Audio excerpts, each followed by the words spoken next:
Thomas the Tank Engine wouldn't stop being a nuisance. Night after night, he kept the other engines awake. "I'm tired of pushing coaches. I want to see the world." The other engines didn't take much notice, for Thomas was a little engine with a long tongue.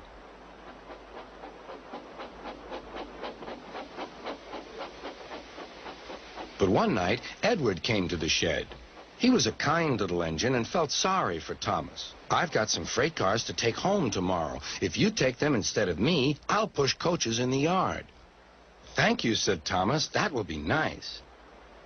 Next morning, Edward and Thomas asked their drivers, and when they said yes, Thomas ran off happily to find freight cars.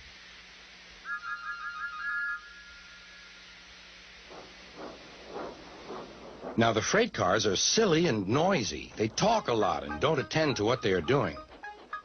And I'm sorry to say they play tricks on an engine who is not used to them. Edward knew all about the freight cars. He warned Thomas to be careful, but Thomas was too excited to listen.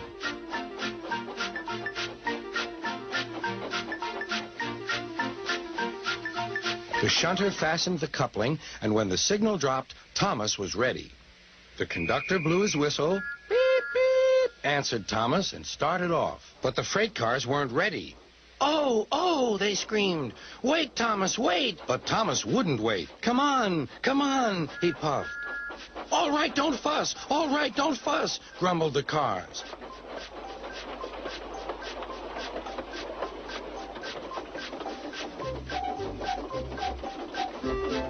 Thomas began going faster and faster. "Whoosh!" he whistled as he rushed through Henry's tunnel.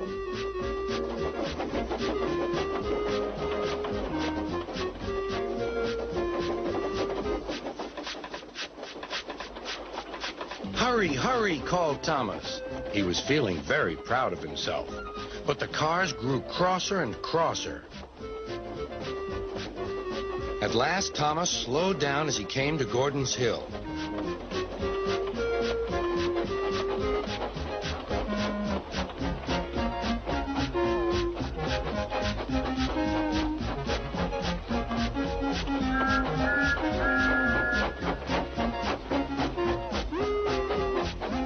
"Steady now, steady," warned the driver as they reached the top.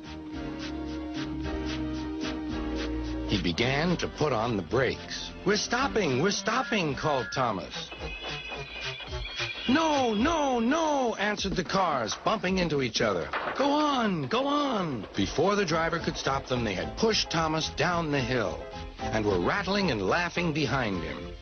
Poor Thomas tried hard to stop them from making him go too fast. Stop pushing, he hissed. But the cars took no notice. Go on, they giggled in their silly way. "There's the station. Oh, dear, what shall I do?" cried Thomas. They rattled straight through and swerved into the goods yard. Thomas shut his eyes. "I must stop." When he opened his eyes, he saw he had stopped just in front of the buffers. There, watching him, was Sir Topham Hatt. "What are you doing here, Thomas?" he asked. "I've brought Edward's freight cars," Thomas answered.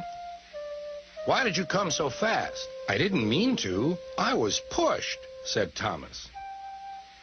"You've got a lot to learn about freight cars, Thomas. After pushing them about here for a few weeks, you'll know almost as much about them as Edward.